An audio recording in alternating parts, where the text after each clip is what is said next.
All right, everybody, welcome to another exciting episode of Under the Dome. I'm your host, Alan Orick.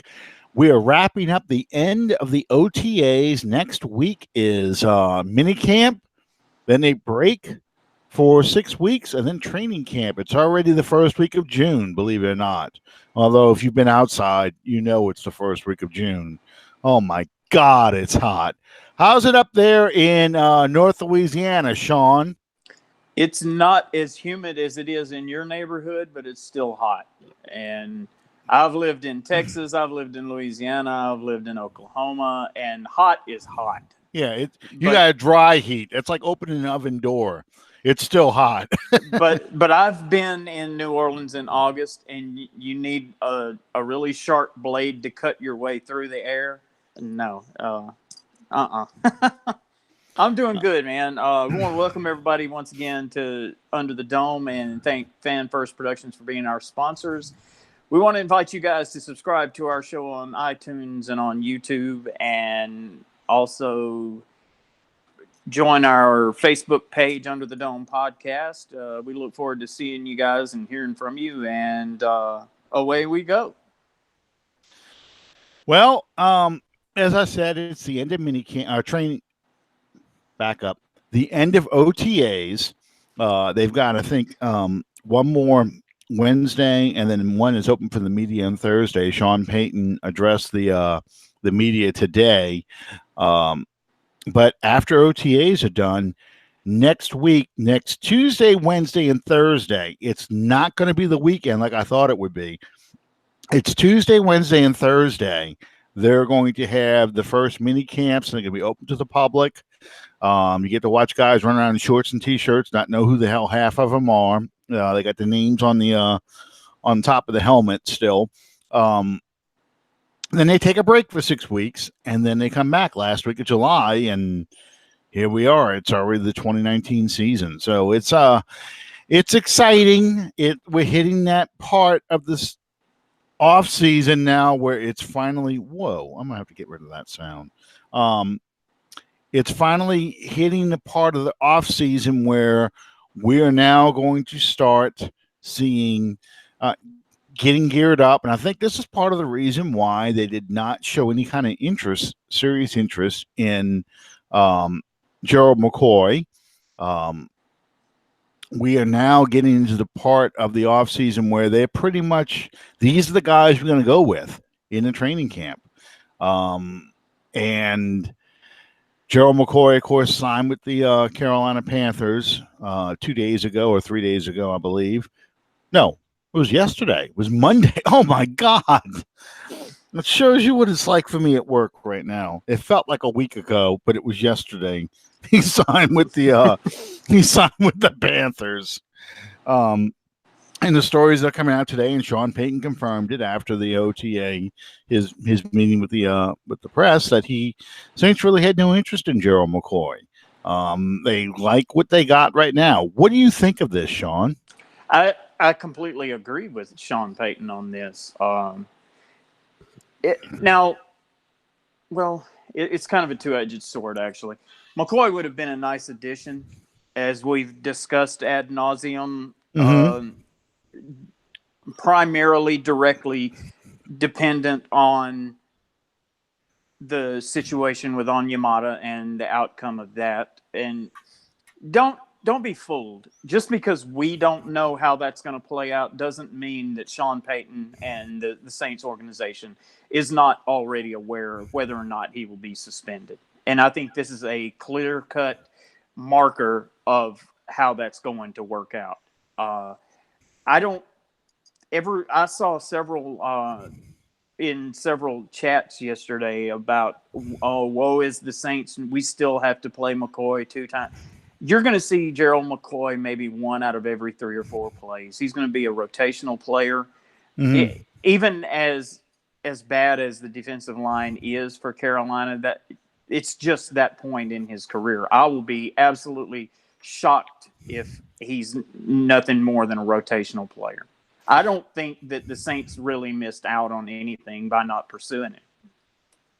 Well, I think the most interesting part is the Saints apparently believe that Mario Edwards Jr. is better than Gerald McCoy, because Edwards is right now the guy that's going to rotate him and Onyemata.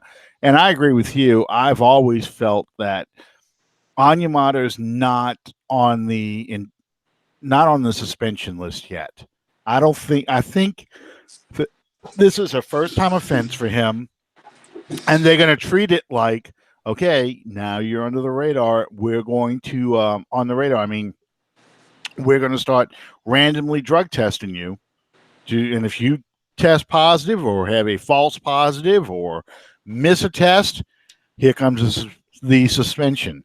But I think he's in that first violation, and the Saints know this. It hasn't been officially announced yet, but they are doing everything that makes me think that this team is planning on having Onyemata as a starter until Rankins is ready, with Mario Edwards Jr. as your first guy off the bench to rotate in with him, and probably have Edwards also act as a third defensive end, and have Edwards come in and back up Davison and Cam Jordan. So, I mean, it's a scary idea, but I think that's how they're looking at it. And they were looking at Gerald McCoy saying, where do we play him?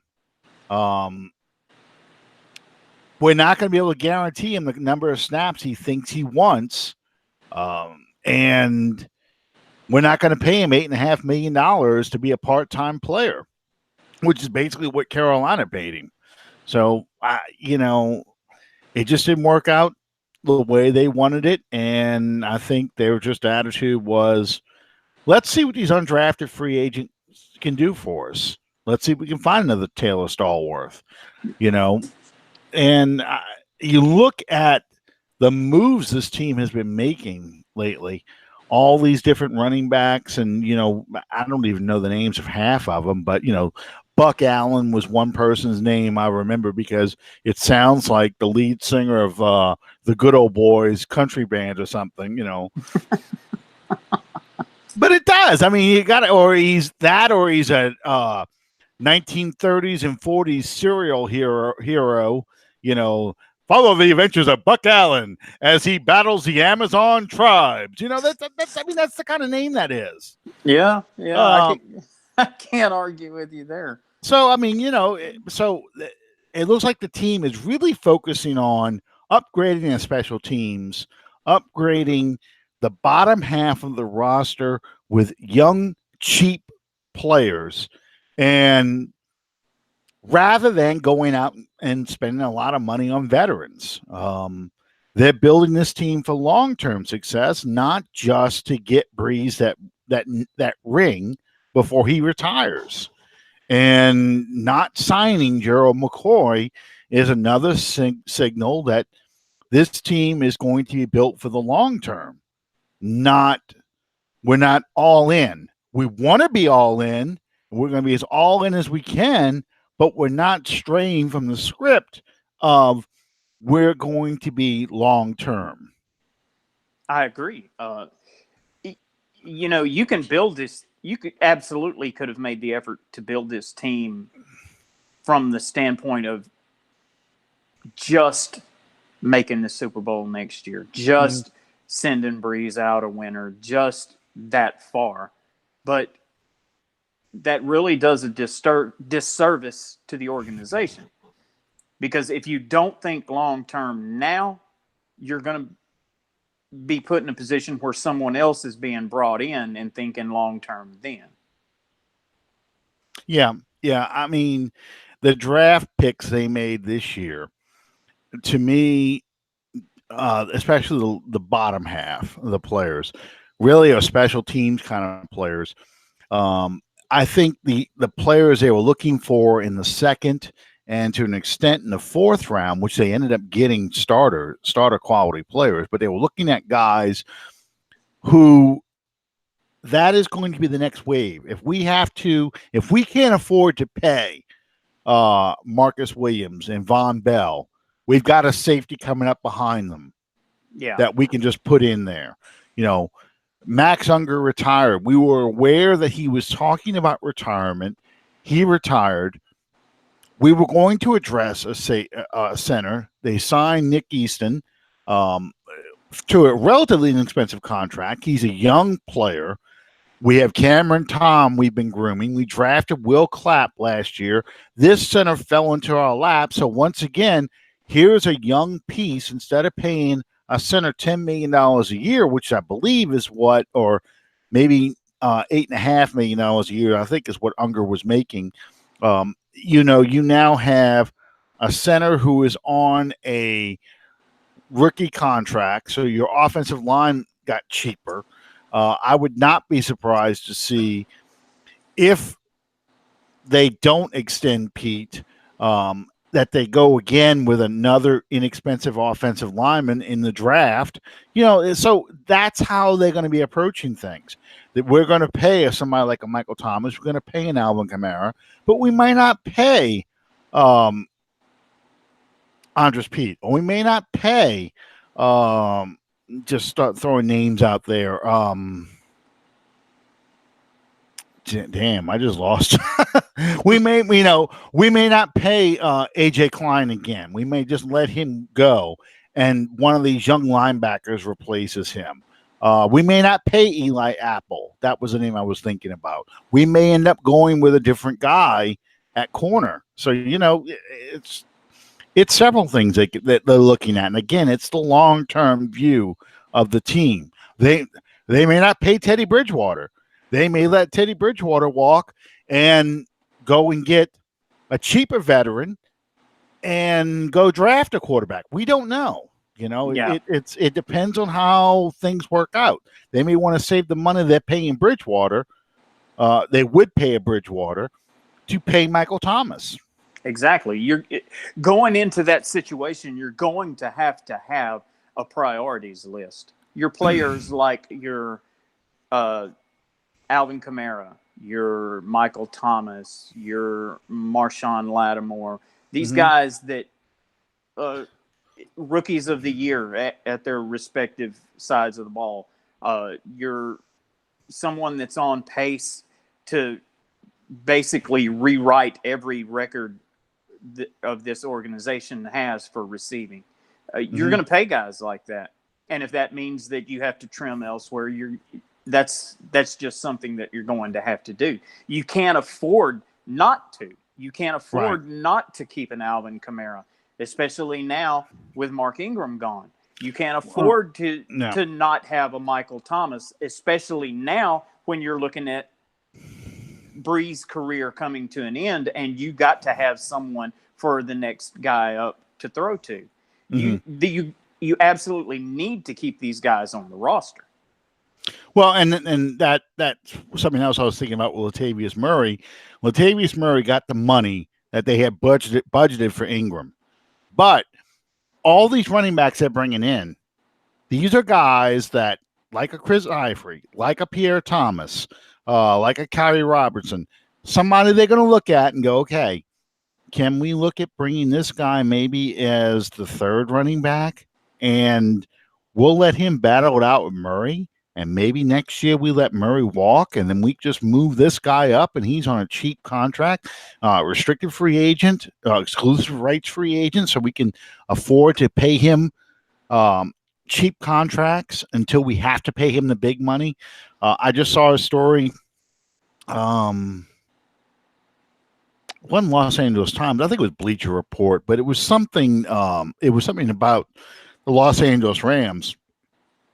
How Gurley may not be the bell cow back for that offense anymore because they fear he has arthritis in the knees.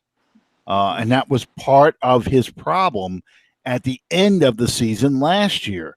And remember what I told you when we talked way back when about Jamal Anderson, how he had 400 and something carries that Super Bowl year, and you only have so many carries in you.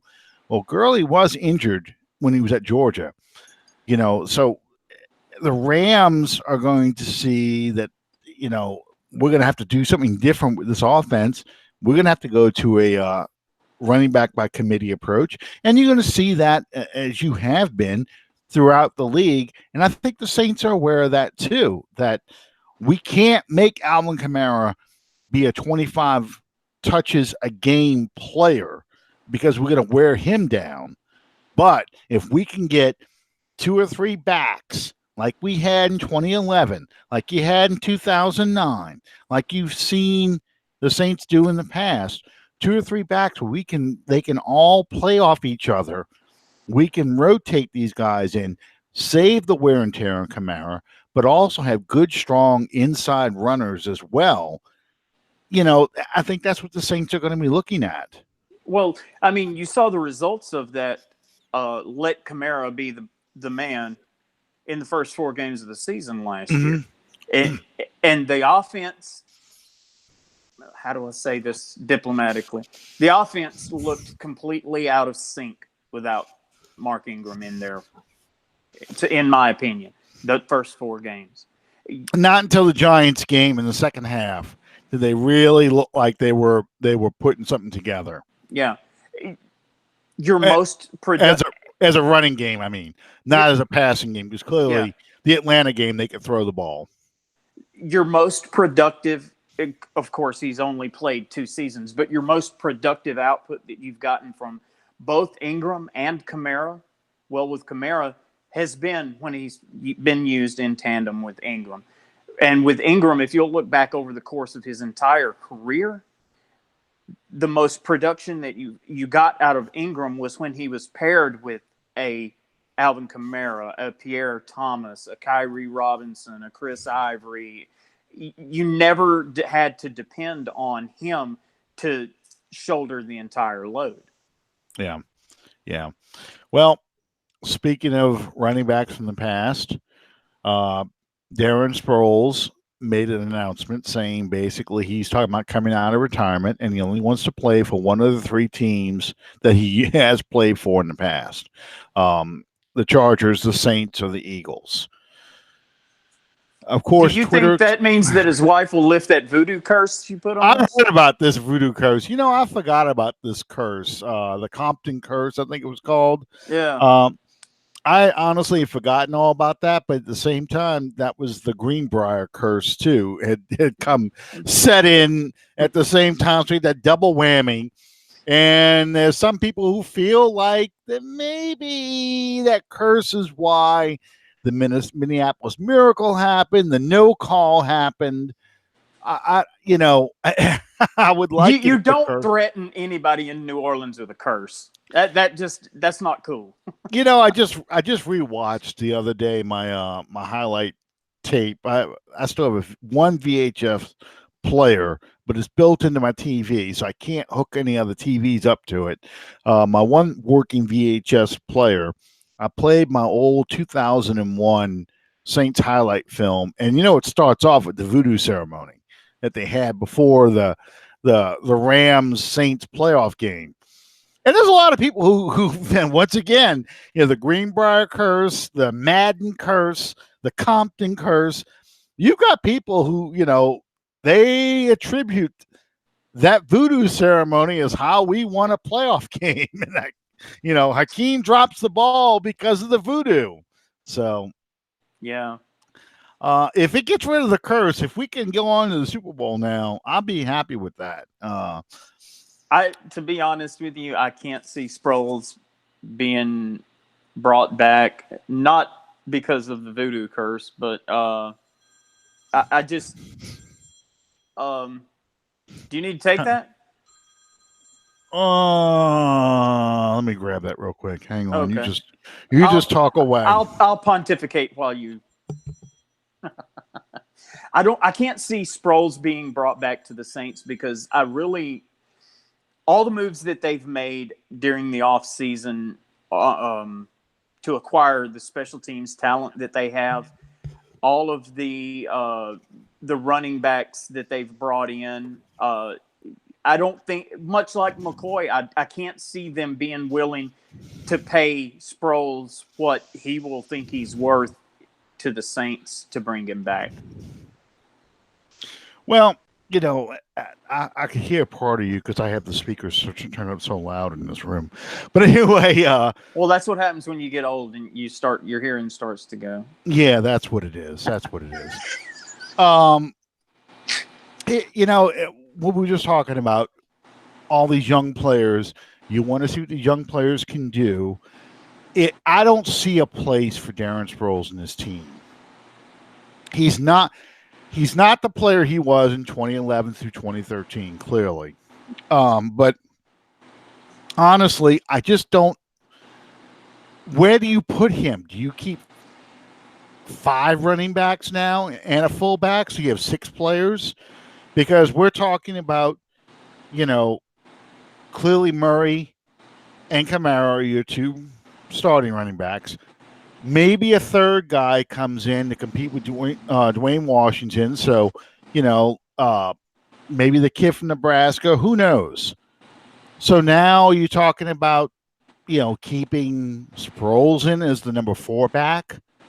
And then you've had a couple other guys that are talking about putting on special teams, maybe kick returners. Sproles, you're going to put Sproles back to return kicks. It's just I don't know where he fits on this team anymore. Well, that's kind of what I was pointing at when you stepped out. Yeah. Everywhere that you look that there would be an option to put him, you've spent a great deal of time and effort to bring in more players, younger players to fill that void. And while I appreciate what he brings to the table, another thing that you have to consider is I think it's been maybe 2 or 3 seasons since Sproles has played start to finish. His health has become an issue to be considered as well. Well, he's 36 years old. He is 36 years old. I would like to see him come back to the Saints only for nostalgic purposes, and it'd be great if he just showed up and retired with the Saints. I just don't see you're not going to get a 16 game out of him because you're not going to play him enough. He's going to be inactive because it's 53-man roster, 45 active on game day. Are you going to have 4 running backs and a fullback active every Sunday? Now you're talking about cutting back on your wide receivers. It's great. I know why he wants to come back, and I know why he picked those 3 teams, but I just don't see where he fits in anymore. I don't either. I cannot see bringing him back. I don't see the practicality in it. I appreciate everything that he did for the organization when he was here, but I can't see him making a sizable enough contribution to what this team is trying to do to spend the time to pursue it. Right. I just don't see it either. And that's my exact point on McCoy as well. I couldn't really see pursuing McCoy when all of the other things that we bring into bear, the Onyemata, the Davenport, the Cam Jordan, you got all these guys. I just didn't see the practicality in it. Well, and that was something I keep stressing to people too when it comes to Gerald McCoy. Sheldon Rankins messes everything up for us right now because Sheldon Rankins won't be healthy when the season starts. He probably won't be available to the team until after the bye week. Okay? Because let's just say, for the sake of argument, he's out the first 4 games. They put him on the PUP list, or they put him on the recallable IR. Okay, so he's out the first 4 to 6 games. Then you're talking about a couple more weeks where he has time they can work him out, get him in football shape, and decide whether to activate him or not. The problem is, unless he's on recallable IR, you've got a roster spot there. He if you bring in a defensive tackle to play the 3 technique, you're talking about a guy that you're probably going to have to release or do something with when Rankins comes back. Now, if it's an undrafted free agent or someone that you can afford to cut, and then put on a practice squad or deactivate or do whatever, that's okay. But you only have eight spots on the defensive line. You've got your starting four, then your four backups. And that's why it's so important to have guys who can play multiple positions. That's why Mario Edwards to the Saints, not based on skill, not based on talent, but versatility, he makes more sense for them right now. Because now you can afford to keep one extra defensive end in there because Mario Edwards can play defensive tackle as well. You can, Cam Jordan sometimes slides in as defensive tackle in what used to be called that NASCAR package, when they put all defensive ends out there to rush the passer. But they've moved him inside at times. Sheldon Rankin sometimes lined up on the outside in certain formations. They like having that kind of versatility. And I guess they didn't see that with McCoy. So McCoy is a guy that you're going to have playing for maybe 8 weeks. Then what do you do with him? Do you keep him on the active roster? What happens if, let's just say, that guy that the Saints brought in who's got a trial case coming up. I can't think of his name now. Carl Ganderson, I think it's, Let's just say Carl Ganderson is cleared, no discipline from the NFL. He comes in and he becomes like a Willie Whitehead. And for those of y'all who don't remember who Willie Whitehead was, Willie Whitehead in 2000, the team that set the Saints record for sacks with 60 sacks in a season. Willie Whitehead as a reservist came off at 5 sacks. Let's say this guy Ganderson is out there and he gets 3 or 4 sacks in 8 weeks. You're not going to cut him. You're going to want to keep him. And you think I'm being ridiculous or, that'll never happen. Think about that guy in 2017, George Johnson, I think he was, the one who blocked the punt in the Vikings game. Yep. He had 5 sacks in 3 games. So, you don't know we haven't seen any of these other guys play yet. So we don't know what the Saints coaches are seeing that they may want to say, you know what, I want to hang on to this undrafted free agent because I think he can do more for us but I want to see what he looks like in pads than what I know McCoy can do. I'm not going to pay $8.5 million for a part-time player. No. And when it comes right down to it, as well as I do, especially with Sean Payton, it's not going to be about the pedigree. It's going to be about the production. Mm-hmm. Exactly. So, and that's the kind of stuff that we don't see as fans, but are the kind of conversations they're probably having all the time because they're constantly evaluating their own roster.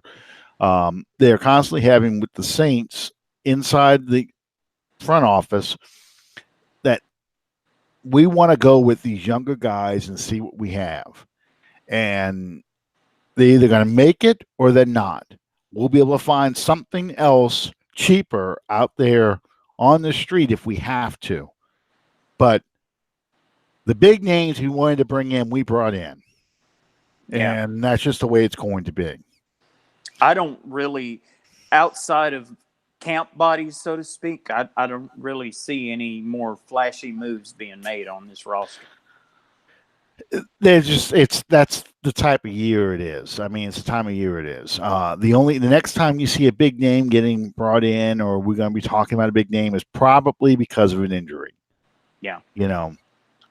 People ask about Dez Bryant. We haven't talked much about Dez Bryant recently, but what's going to happen with Dez Bryant? Well, I'll tell you, Dez Bryant, the only way the Saints look at him again is, number one, he has to prove he's healthy.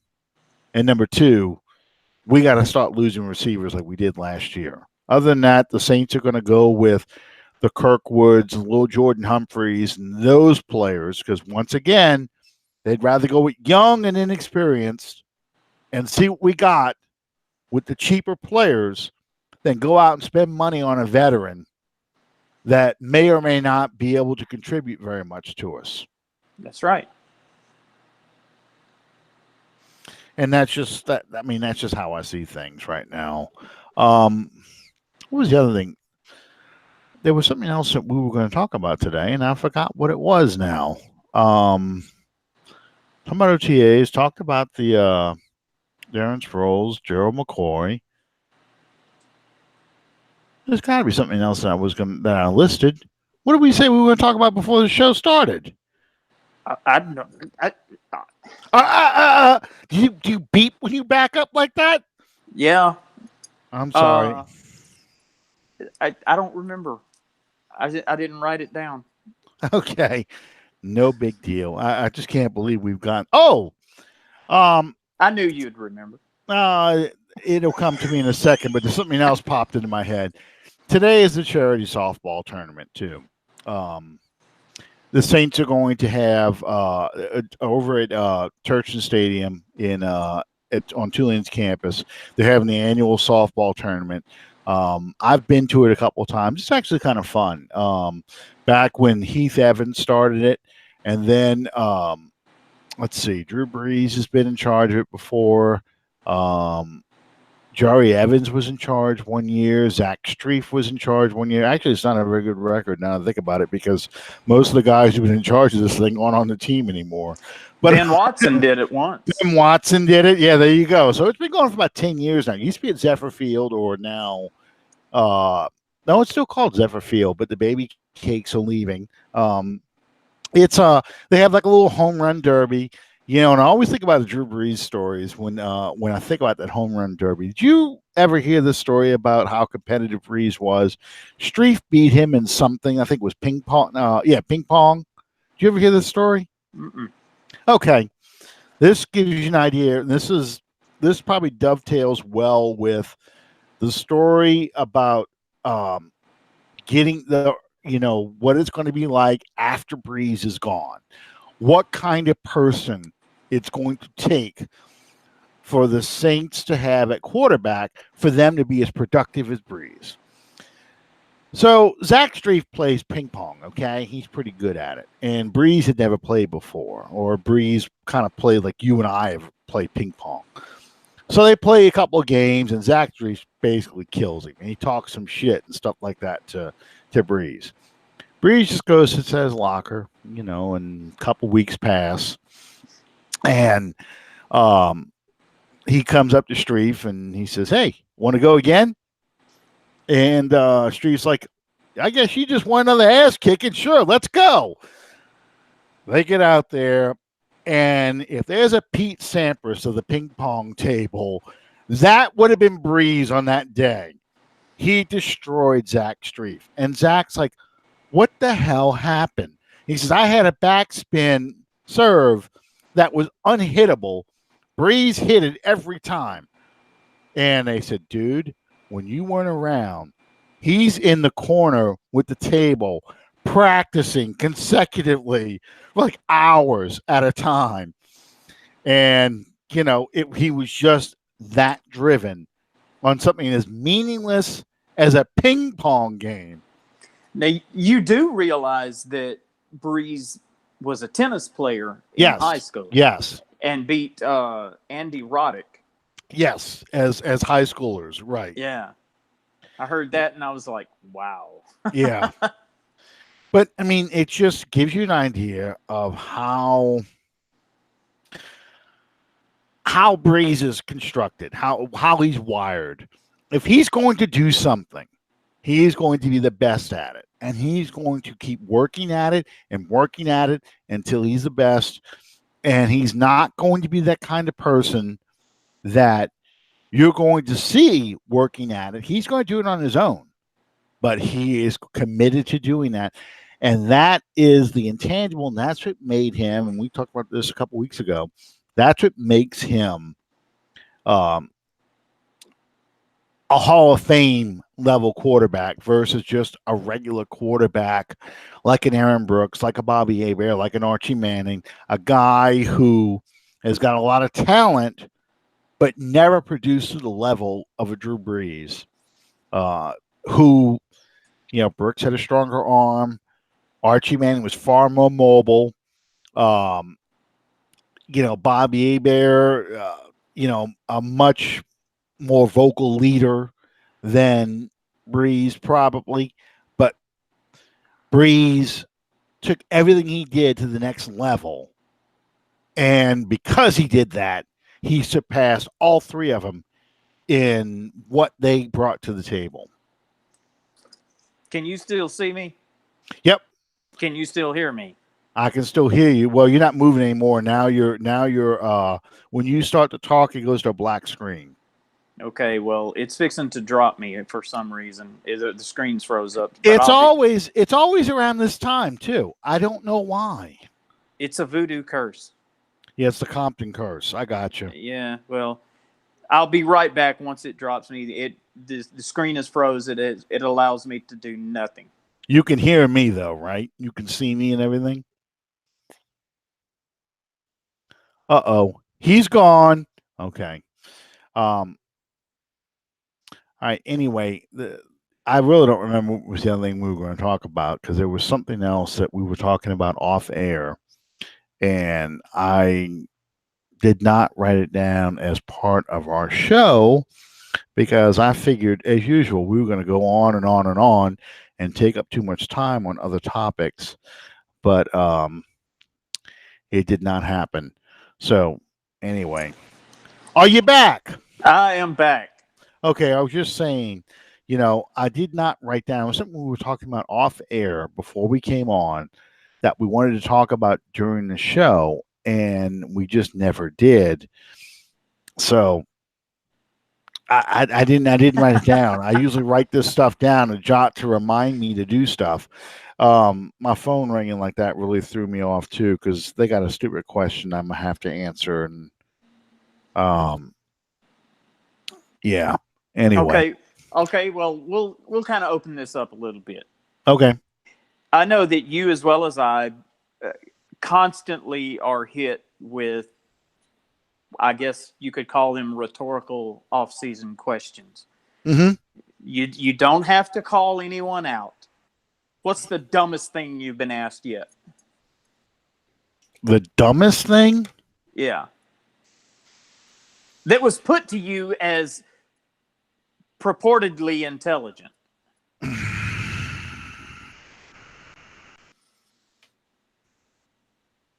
Oh man.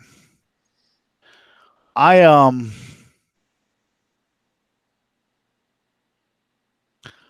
don't know. I there's dumb questions and there's just ignorant questions. And when I say ignorant questions, just people don't know.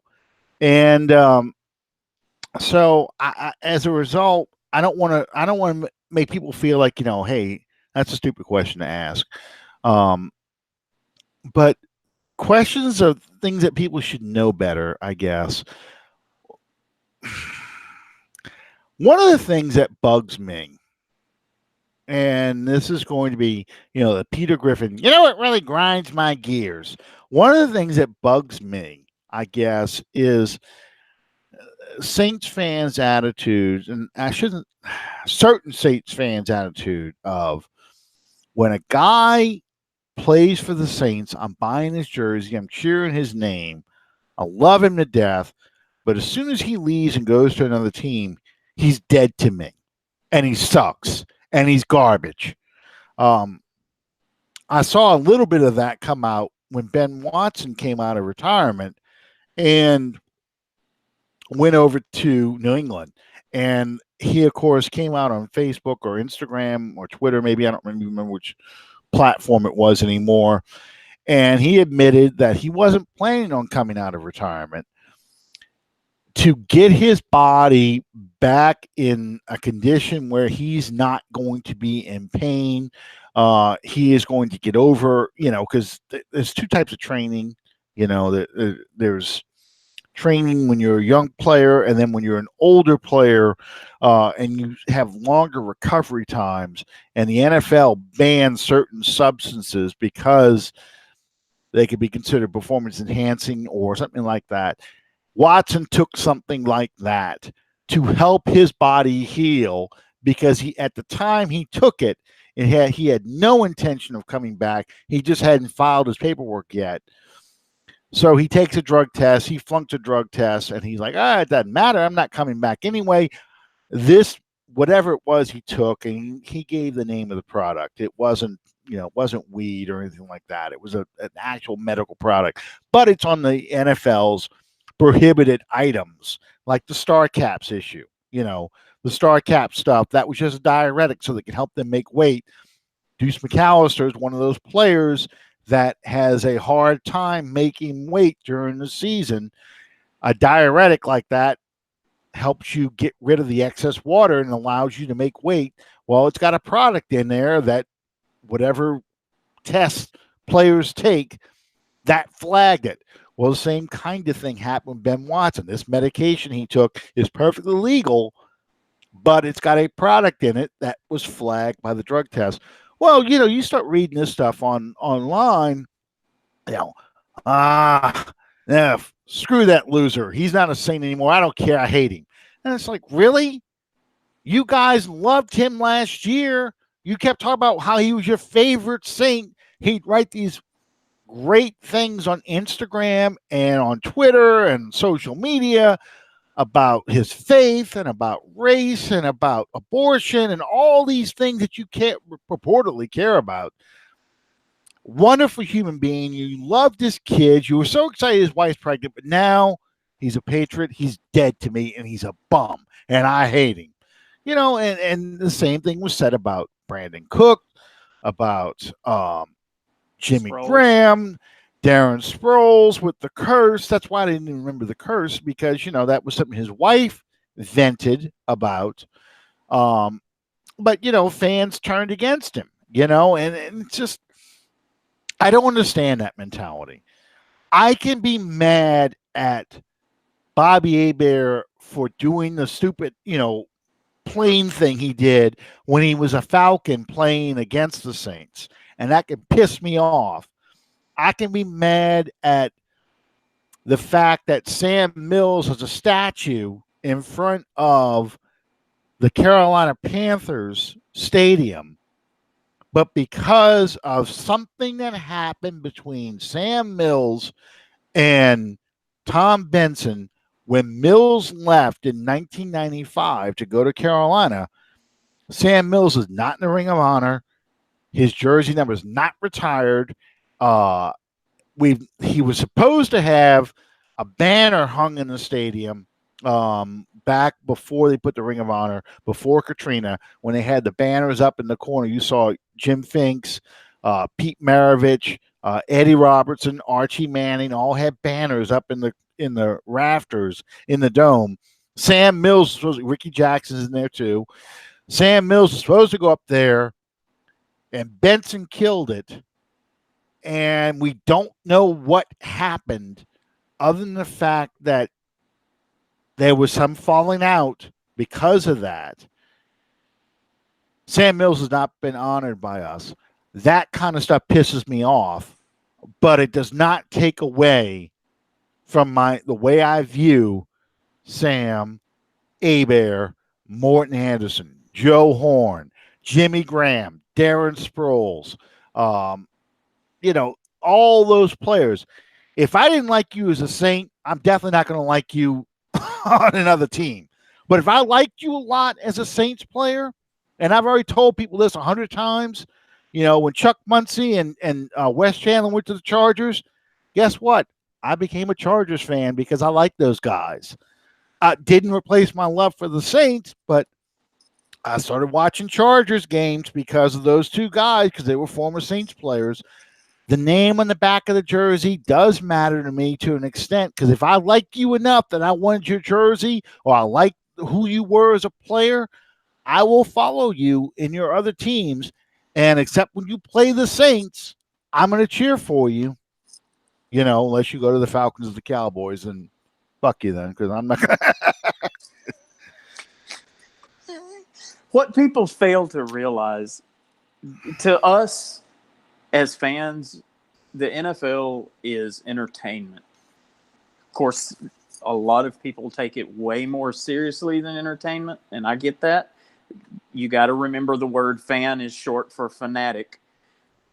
But you have to stay grounded in the reality that to the Morton Andersons, to the Joe Horns, to the Jimmy Grahams, to the Darren Sproles, this is a job.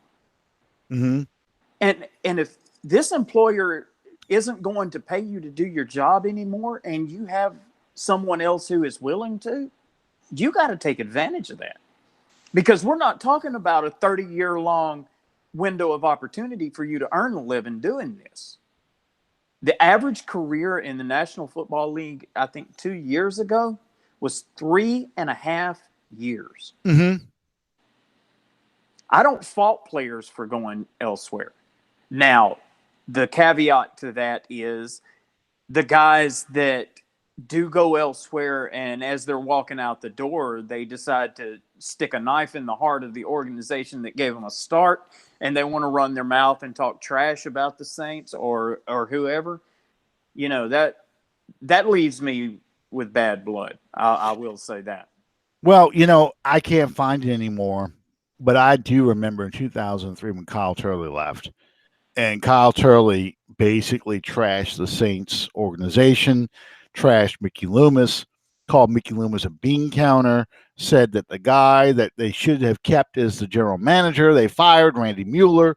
He trashed the Saints' food. He said that medical team sucked. He trashed everything when he walked out of the door. He scorched the earth. He did it again in St. Louis. But it doesn't take away, and we've had Kyle Turley on the show. Yeah. It doesn't take away from my view of Turley as one of the best tackles we've ever had as a player. But, in his mindset, like you said, it's a job.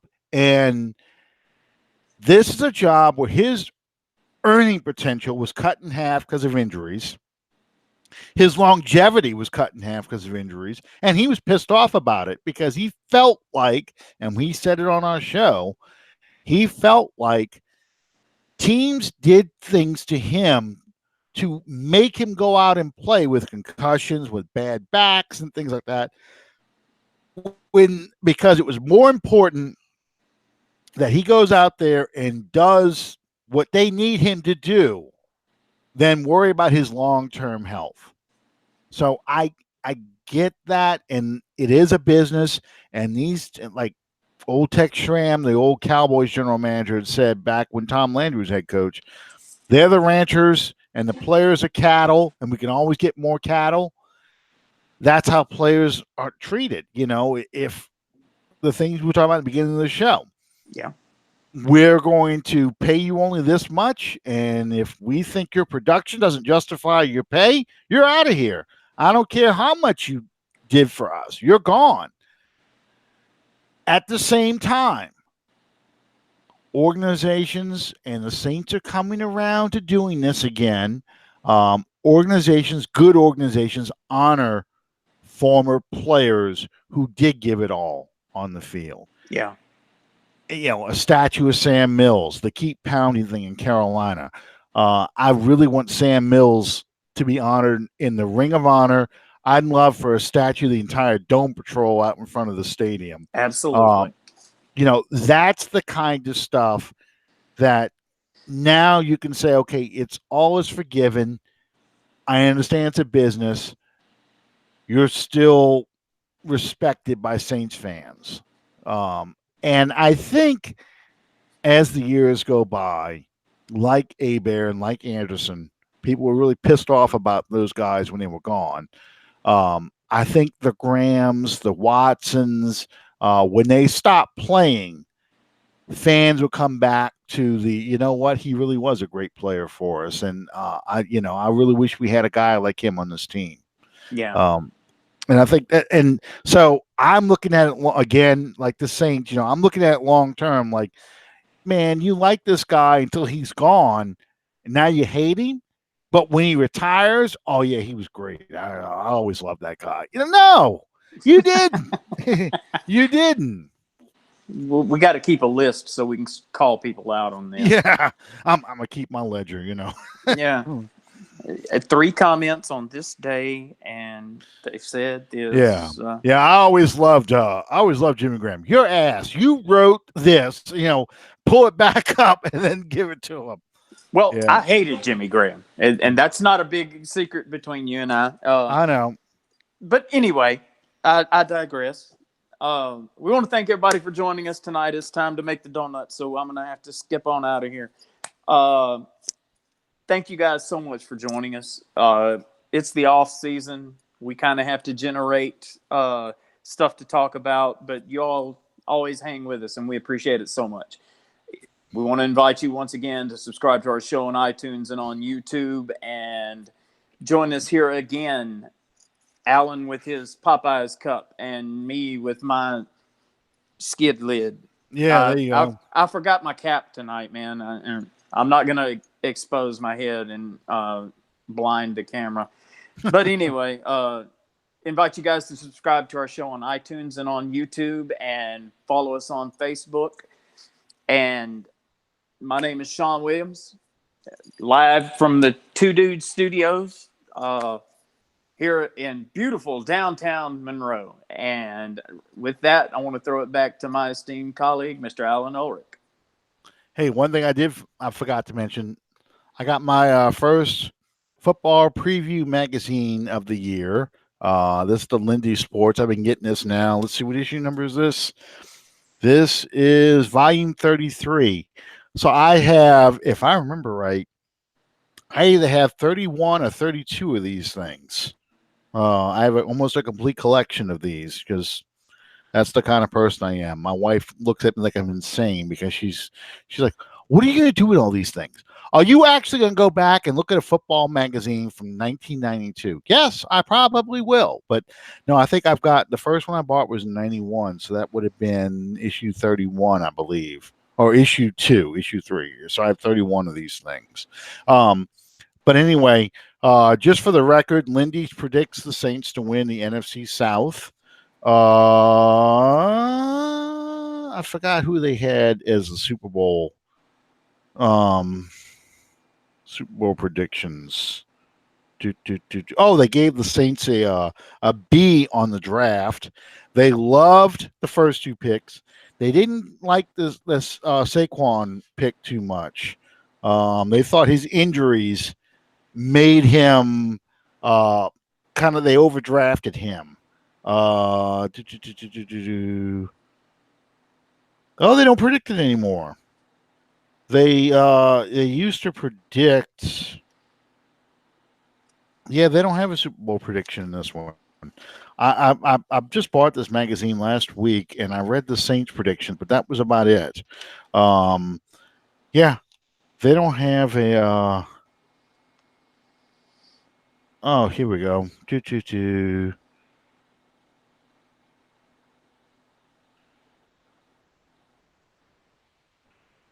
They've got the NFC Championship game being New Orleans versus the Bears. And Super Bowl, who picked green as a font? Oh, my God. Quarterback battle for the ages as Drew Brees outguns Phillip Rivers. They have the Chargers and the Saints in the Super Bowl, and the Saints winning it. So that's Lindy's, and that's probably been the best magazine of all the ones I've been buying. That's probably the best one. I used to buy Pro Football Weekly, but when Joel Bushbaum died back in 2002, 2003, it just wasn't nearly as good anymore. And I haven't bought that in years. Street and Smith, I don't think even exists anymore.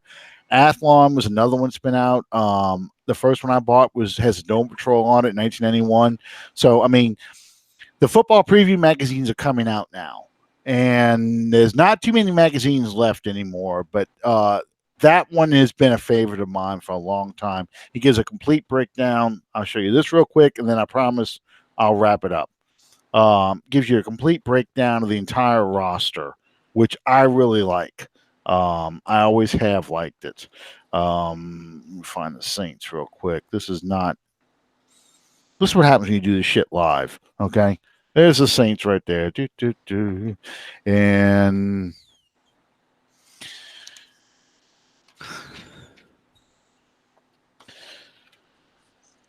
I don't know if you can see that or not. That's the entire roster. The guys highlighted in black, that's the starters. And player by player, including all at the bottom in like 6-point font here, they've got all the undrafted free agents and guys trying out. So it's always fun to go back and look at these things, see what they had to say about it. Yeah.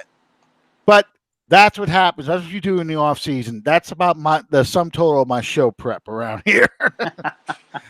Thank you guys for sticking with us. Glad you with us tonight. Next week, we'll be going on just after the first day of minicamp, June 11th, 12th, and 13th. And we'll talk about that then. We'll talk about what's going on in minicamp and then predictions, I guess. We'll start our prediction shows. So until next time, thank you guys for joining us on Under the Dome. Good night, everybody. Peace out. Hey.